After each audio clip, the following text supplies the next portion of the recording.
A União das Casas Espíritas da Zona Norte apresenta O Espiritismo está no ar. Um programa que anuncia, esclarece e consola.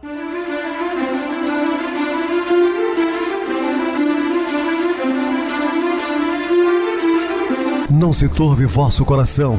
Credes em Deus, credes também em mim. Na casa de meu pai há muitas moradas. Se assim não fora, eu vou-los teria dito, pois vou preparar-vos lugar.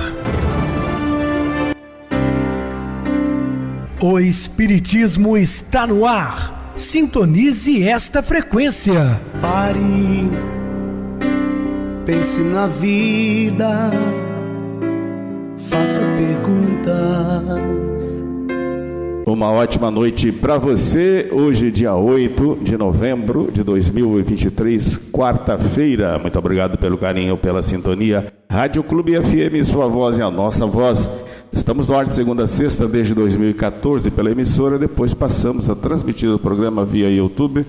O canal é Viver _ Melhor. Se inscreva, deixa seu like, sua opinião é sempre importante para nós. Ou acesse o YouTube digitando Espiritismo está no ar. Lá encontrarão vários programas, inclusive o do dia. Lembrando do nosso bazar que funciona na Casa Espírita Maria de Nazaré, de segunda a sexta, de 13 às 16 horas. Eu recebo carinhosamente meu querido amigo espiritista, trabalhador da Casa Espírita Maria de Nazaré, Adilson Reis. Uma boa noite, seja muito bem-vindo. Uma boa noite a você, Pedrosa, e a todos os ouvintes ligados aí no nosso programa O Espiritismo está no ar. Vamos ao estudo com amor. Então, vamos estudar juntos. Jesus nos abençoe. Com o assunto da noite, falando sobre justiça divina. Dúvidas, entre em contato conosco, ligando para a Clube FM, que é 0 operadora 32 3211 5697. Quer falar comigo? Utilize a TIM 98801 2675. O WhatsApp 999387699 e o e-mail, o Espiritismo está no ar, @hotmail.com. Interajam conosco, façam perguntas, tirem dúvidas, podem dar sugestões ao programa. Estamos sempre à disposição dos ouvintes. Vamos agora para aquele momento muito especial que é o nosso momento de oração. Sintonize esta frequência. O Espiritismo está no ar. Momento de oração. Ilusões do amor. A falta de todos os amores é vantajosamente suprida pelo amor sem limites do Mestre Jesus. Formas belas são, pelo tempo, desfeitas em grúmulos de poeira. Atitudes eretas são curvadas pelo peso dos anos. Peles alvas ficam manchadas pelo esclerosamento das artérias e pelo depósito epitelial do colesterol. Róseas faces empalidecem entre as rugas que o tempo sulca. Flores túrgidas murcham com o perpassar das invernias. Sedosas cúteis são crestadas pelos bochornos e ressequidas pelos quentes ventos estivais. Lindos cabelos rareiam ao cair, cansados de viver pendurados. Tudo passa, tudo se transforma, tudo acaba. Por que então querer fixar-se no que é externo e transitório? Aguarda que os corpos se desfaçam e ama as almas. Estamos apresentando O Espiritismo está no ar. Bem, meus amados irmãos, estamos de volta com o assunto da noite, falando sobre justiça divina.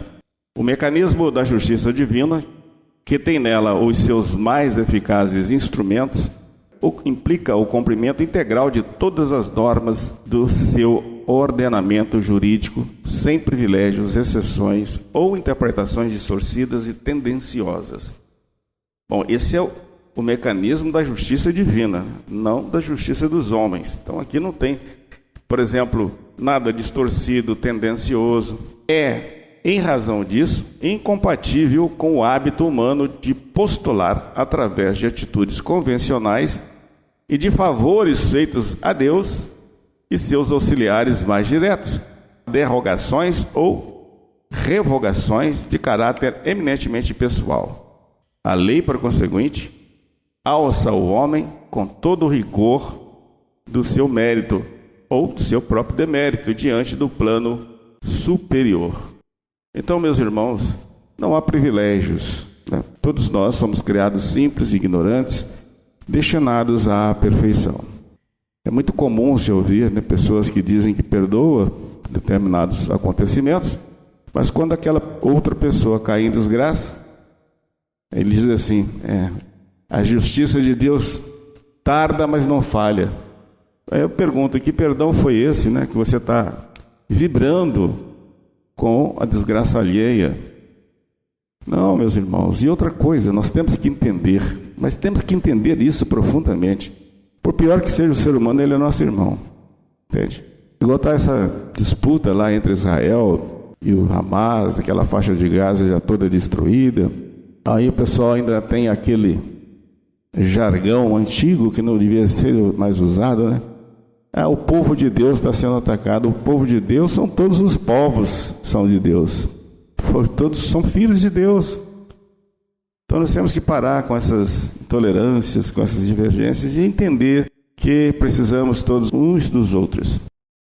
Não se observa na justiça divina o mesmo que verifica no âmbito terreno com relação aos julgamentos humanos. O judiciário sofre inevitáveis pressões e injunções de alguns segmentos da sociedade e as suas decisões nem sempre refletem a justiça na sua acepção mais autêntica. Infelizmente, né, triste, mas é uma realidade o que nós vivenciamos nos últimos tempos, não só no Brasil, mas em vários países. A justiça é corrupta, né? Sempre tendenciando para a pessoa que tem mais dinheiro, tem mais valores amoedados. A visão limitada do homem, capaz de perceber além dos seus acanhados e às vezes confusos 5 sentidos, constitui-se num obstáculo de difícil transposição para que muitas sentenças e acórdãos proferidos por juízes e tribunais sejam realmente justos, equânimes e capazes de dar a cada um o que é seu. Então nem sempre se faz justiça com a justiça humana, né? Em muitos casos cometem-se injustiça. Lembrando a todos que esses magistrados que trabalham assim responderão por isso, né? Já no final da sua existência corpórea, durante a vida na erraticidade, numa próxima encarnação, enfim, resgatando os seus débitos. O princípio da igualdade perante a lei, consagrado na Constituição, é tido como uma das conquistas da humanidade no campo da liberdade. Permanece ainda hoje no terreno das utopias jurídicas. Contudo, no âmbito da justiça maior, ele vige ininterruptamente tanto no céu como na terra, segundo a magnífica síntese elaborada por Kardec em O Céu e o Inferno, ao finalizar suas considerações sobre o que ele chamou de Código Penal da vida futura. Por que Código Penal? Porque a cada um segundo suas obras, no céu como na terra. Tal é a lei da justiça divina, assim falou-nos Jesus. Então esse é um código que você vai ter que responder, né? Cometeu aqui absurdos, lesou pessoas, comprou a justiça, vai pagar centavo por centavo. Diante da lei de Deus, o espírito encarnado ou desencarnado tem os mesmos direitos e os mesmos deveres.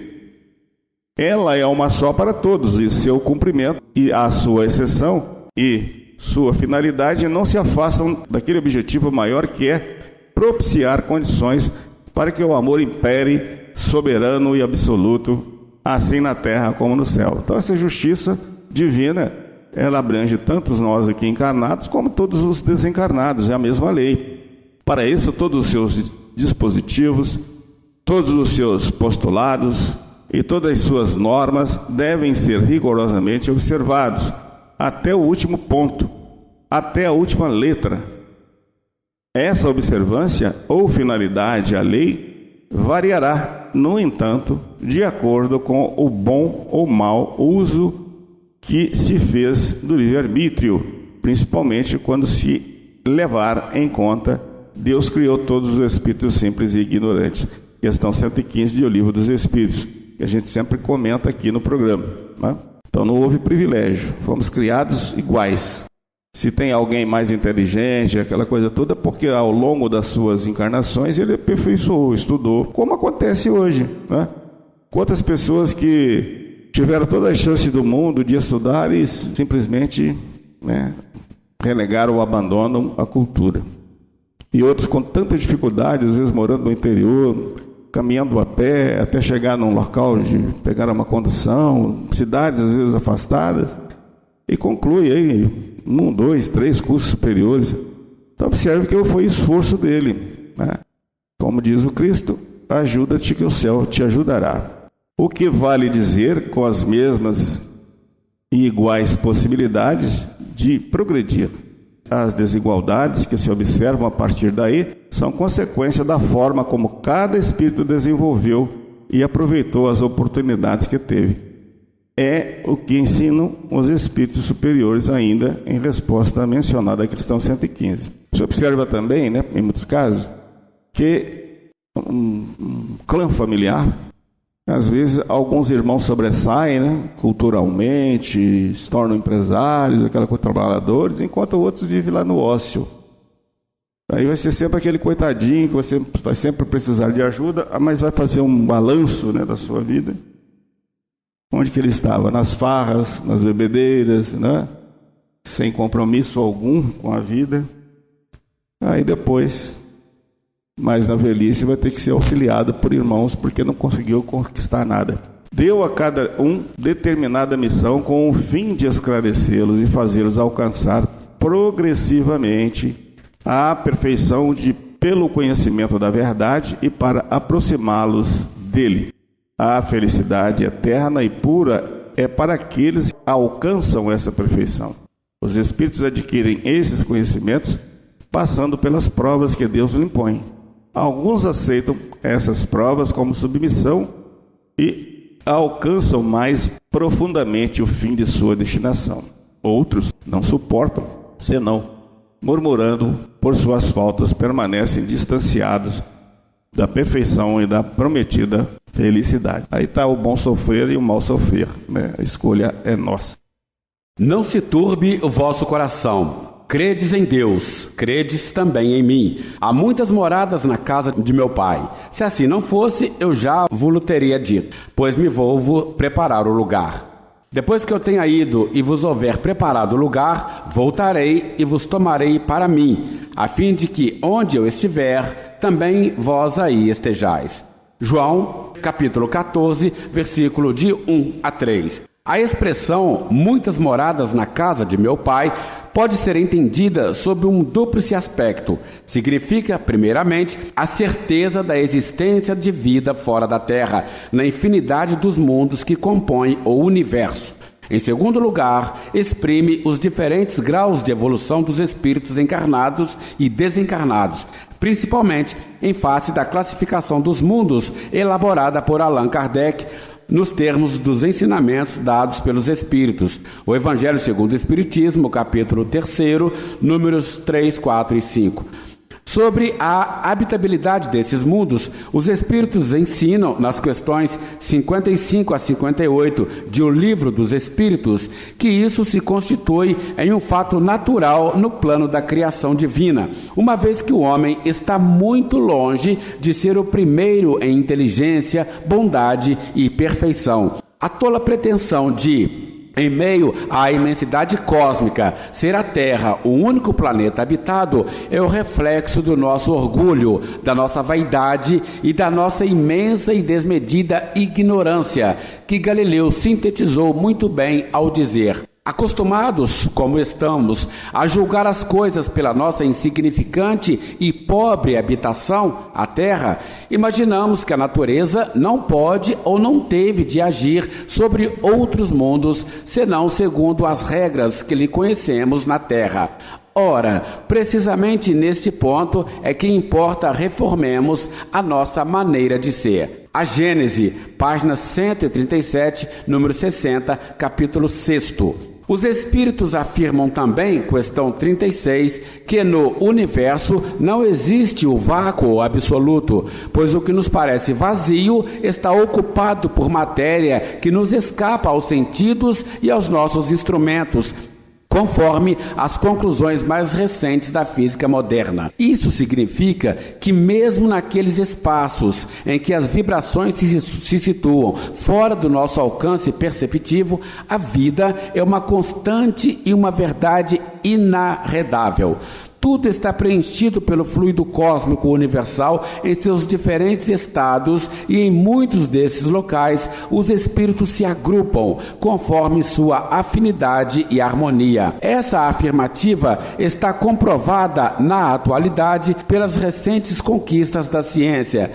Desde Max Planck, com a sua teoria dos quanta, passando por Einstein, que substituiu a ideia do universo físico pelo universo energético, ou por Zollner, com as suas noções de quarta dimensão e hiperespaço, os cientistas começaram a perfilhar um novo caminho, cujo destino final haverá de ser, como já vem ocorrendo, a constatação das verdades de que os espíritos nos falam desde 1857. O nosso companheiro Adriano Henrique de Oliveira publicou um artigo, Reformador número 1981, de abril de 94, página 116, sob o título O Livro dos Espíritos confirma e antecipa a ciência, em que estabelece uma comparação entre algumas das respostas dos espíritos e as modernas posições da ciência em relação ao universo. Algumas dessas comparações são transcritas a seguir. O Livro dos Espíritos, questão 22, define-se geralmente a matéria como sendo o que tem extensão, o que é capaz de nos impressionar os sentidos, o que é impenetrável. São exatas essas definições? Resposta: do vosso ponto de vista, elas o são, porque não falais senão do que conheceis. Mas a matéria existe em estados que ignorais. Pode ser, por exemplo, tão etérea e sutil que nenhuma impressão vos cause aos sentidos. Contudo, é sempre matéria. Para vós, porém, não o seria. Ciência oficial. Einstein provou em 1905, através da célebre equação, que a matéria é um condensado de energia, sendo esta matéria em estado diferente. Aliás, sabemos que uma radiação eletromagnética de fótons é capaz de unir elétrons e pósitrons, causando a materialização da energia. Aí está a sua prova. O Livro dos Espíritos, questão 35. O espaço universal é infinito ou limitado? Resposta: infinito. Supõe-se no limitado que haverá para lá de seus limites. Ciência oficial. A moderna astrofísica considera o universo como sendo infinito devido às imensas distâncias intergalácticas. O Livro dos Espíritos, questão 36. O vácuo absoluto existe em alguma parte do espaço universal? Resposta: não. Não há vácuo. O que te parece vazio está ocupado por matéria que te escapa aos sentidos e aos teus instrumentos. Ciência oficial. Sabe-se hoje, através dos diagramas de Feynman, que o que se supunha vazio está ocupado por partículas como um antipróton, um pion, etc. A negativa desta realidade implica um procedimento tão inconsequente quanto os dos cientistas do século XVII em face das ciências de Copérnico e de Galileu. Há pouco mais de 364 anos, este último era obrigado a abjurar perante Urbano VIII a sua herética teoria a respeito da redondeza da Terra e de seu movimento em torno do Sol, porquanto tal entendimento se colocava em conflito com as sagradas escrituras, que significavam a ciência oficial da época. Mais grave ainda foi o procedimento de um certo Mercier, membro da Academia de Ciências de Paris, que publicou em 1806 uma obra sustentando a tese de fixidez da Terra, ao argumento de que jamais poderá admitir, esteja ela a girar como um capão assado no espeto. Não são, portanto, assertivas que se perdem na poeira dos tempos, com incontestável ignorância e atraso daquelas eras, mas de ideias recentes, principalmente se levarmos em conta, no caso de Galileu, a insignificância de 364 anos no consenso da eternidade. Ao se referir às propriedades da natureza universal, e quando falamos em natureza universal, estamos implicitamente falando de Deus. Ele, Galileu, as definiu como imensidade sem limites e eternidade sem limites. Pretender-se que o obscuro e diminuto planeta que nos acolhe se transforme no centro das atenções gerais do Criador, imensa e eternamente limitado, é uma infantilidade que atinge as raias do ridículo. Essa não é, contudo, a lição mais relevante que se retira do relato de João. De acordo com as questões 172 e seguintes de O Livro dos Espíritos, vivemos sucessivamente em mundos diferentes e as nossas reencarnações aqui não são as primeiras, nem serão as últimas, embora se tratem de mais materiais e distintas da perfeição. As inúmeras moradas na casa do Pai são, portanto, os variados lugares que os espíritos, encarnados e desencarnados, ocupam, levando-se sempre em conta o grau de evolução e de merecimento de cada um. Os espíritos que não lograram progredir reencarnam em mundos que lhes são afins e, ao retornarem ao plano espiritual, permanecem ligados aos mesmos interesses materiais que cultivaram enquanto encarnados. Aglomeram-se em colônias com os que guardam hábitos e costumes idênticos aos seus e continuam vivendo nos mesmos ambientes que frequentaram durante o estágio na carne. Por seu lado, os que já alcançaram um patamar mais elevado situam-se em mundos mais adiantados e menos materiais. Todavia, muitos, tocados de compaixão e de amor para com aqueles que persistem em estacionar nas zonas atrasadas dos diferentes planetas, permanecem voluntariamente em suas esferas, desempenhando tarefas e encargos verdadeiramente sacrificiais, a exemplo do que sabidamente ocorre em relação a Bezerra de Menezes. E assim fazem apenas e tão somente em razão de um único sentimento, o amor. As palavras do Mestre contêm, pois, radiosa promessa de esperança, porquanto nos assegura que onde estiver, aí haveremos de estar também. Ele nunca escondeu que seu lugar era junto do Deus. Naqueles dias conhecereis que estou em meu Pai, e vós em mim, e eu em vós.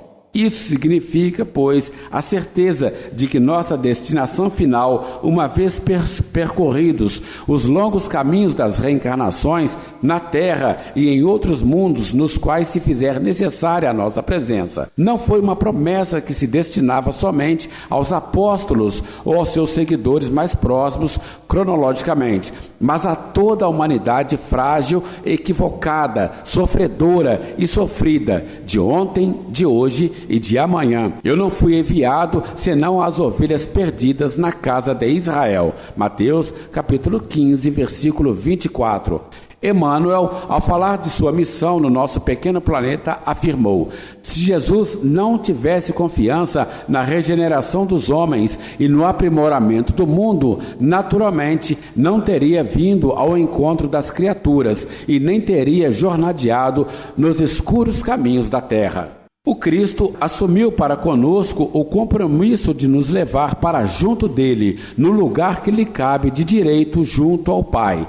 Depois que eu tenha ido e que vos houver preparado o lugar, voltarei e vos tomarei para mim, a fim de que onde eu estiver, também vós aí estejais. João capítulo 14, versículo 3. Além da demonstração de seu incomensurável amor, sua atitude revela a universalidade do Evangelho e a rejeição do sectarismo e do radicalismo religioso. À luz de uma interpretação sistemática da narrativa de João, verifica-se que ele não condicionou a ida para sua companhia à nossa filiação a esta ou aquela corrente religiosa, mas apenas e tão somente à observância de seus ensinamentos. Se vós permanecerdes na minha palavra, verdadeiramente sereis meus discípulos. João capítulo 8, versículo 31. Kardec soube, mais do que ninguém, seguir à risca essa recomendação. Fez do trabalho em benefício da humanidade, da solidariedade para com todos, da tolerância para com seus detratores, seu lema de vida. Atualmente, Francisco Cândido Xavier é o grande exemplo dessa forma de agir, não obstante as grosserias, as calúnias e a má vontade que lhes dedicam muitos dos seus seguidores de outros credos. O que é mais triste, estarrecedor ensurdecedor, alarmante e deplorável alguns dos que se dizem espíritas. Estes, não obstante a rotulação com que se apresentam, esquecem-se das recomendações do codificador no que diz respeito à tolerância religiosa. Acrescentemos que a tolerância, fruto da caridade que constitui a base da doutrina espírita, lhe impõe como um dever respeitar todas as crenças. Devemos respeitar todas as crenças religiosas, não é? Foi o que Kardec recomendou e que Jesus nos chama a atenção para isso. Vamos agora para o intervalo musical, a seguir a nossa oração final. A Estátua de Ouro.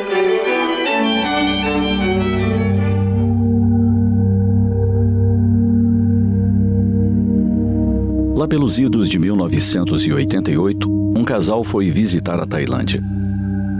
Quando chegaram a Bangkok, decidiram percorrer os templos budistas mais famosos da cidade. Eram tantos que depois de um tempo, parecia ao casal que todos se misturavam em suas lembranças. Foi então que adentraram o templo do Buda de Ouro. A edificação era pequena, mais ou menos 10 metros por 10. O que os deslumbrou foi a estátua de mais de 3 metros de altura em ouro maciço. Uma visão impressionante. Mais tarde, em uma vitrine, viram um Buda de argila. Deveria ter uns 20 centímetros de espessura e 30 de largura. Ao lado havia uma página impressa relatando a história da maravilhosa obra de arte com a qual haviam se deslumbrado há pouco. Em 1957, um grupo de monges precisou transferir um Buda de argila do templo porque o mosteiro iria dar lugar a uma estrada. Quando o guindaste principiou a levantar a estátua, o peso era tal que ela começou a rachar. Preocupado com danos que pudessem ser causados à escultura, o monge principal mandou suspender os trabalhos. A estátua foi devolvida ao chão e, porque começasse a chover, foi coberta com uma lona. À noite, ainda preocupado com a estátua, o monge foi verificar se ela estava seca. Quando a luz da lanterna bateu na rachadura, ele percebeu um reflexo brilhante. Achou estranho. Mais de perto, viu que havia mesmo algo brilhante debaixo da argila. Foi até o mosteiro, apanhou um cinzel e um martelo e começou a tirar lascas de argila. Horas depois, estava face a face com o extraordinário Buda de ouro maciço. Os historiadores acreditam que há centenas de anos, quando ocorreu uma invasão à Tailândia, à época denominada Sião, os monges cobriram o Buda com argila para o proteger de eventual saque. Como na ocasião foram mortos todos aqueles monges, o segredo do Buda de ouro ficou intacto até meados do século XX.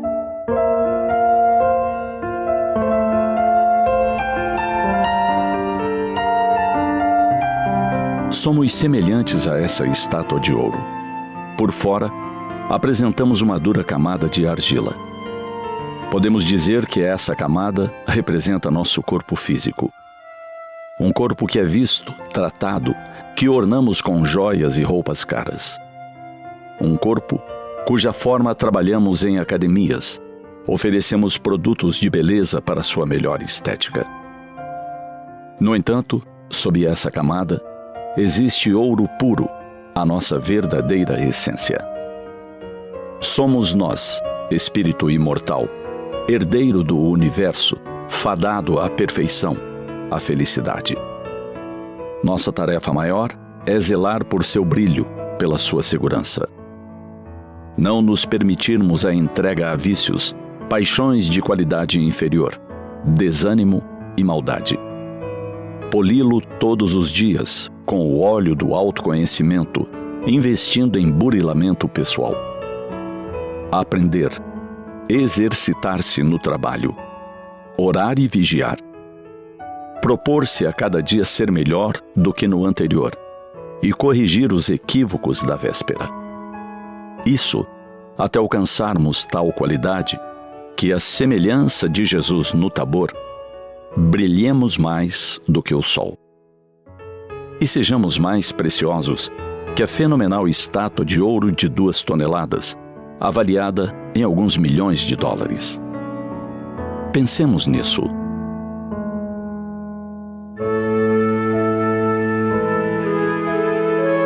Sintonize esta frequência. O Espiritismo está no ar. Momento de oração. Senhor, agradecemos por mais um dia vivido, que tenhamos uma noite abençoada de refazimento de nossas energias, para que amanhã, ao despertarmos, possamos continuarmos a nossa luta evolutiva enquanto estamos encarnados neste mundo de provas e expiações. Que a espiritualidade amiga possa nos amparar a cumprir os objetivos necessários para a nossa evolução espiritual. Em seu nome, Senhor, dessa pleiade de benfeitores espirituais, nós te agradecemos por tudo que nos destes, por tudo que nos dás. Graças a Deus. Meu querido irmão Adilson, suas despedidas. Eu te agradeço, Pedrosa, mais uma vez pela oportunidade de participar do nosso programa. O Espiritismo está no ar. Estaremos juntos novamente em outras oportunidades. Obrigado a todos pela companhia, pela audiência. Tenham todos uma boa noite e que Jesus nos abençoe. Boa noite para você, Adilson. Muito obrigado pelo apoio aqui no programa. Boa noite também a todos os amados irmãos ouvintes do YouTube, internautas do Brasil, do exterior, nossos irmãos da Zona Norte de Juiz de Fora, que nos acompanham com a rádio local 87,9 Rádio Clube FM. Continue ligados ouvindo a nossa próxima atração, o programa Batidão com o DJ Tico, a seguir na voz de Ailton Moreno, o Encontro Central. Boa noite a todos e até amanhã, se Deus quiser.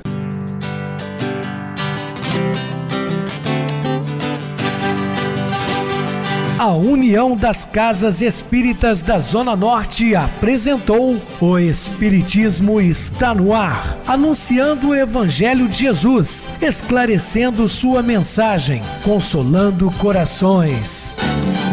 Olhe pro céu e descubra imagens de luz. Se tem Jesus, o amor todo que Deus te deu. Pense no bem, no melhor em que pode fazer. Seja o que for, também vai receber. De coração, ajude-me, irmão, a caridade é o caminho do amor. Faça ainda que possa sofrer, pois bênçãos de Deus há de ter.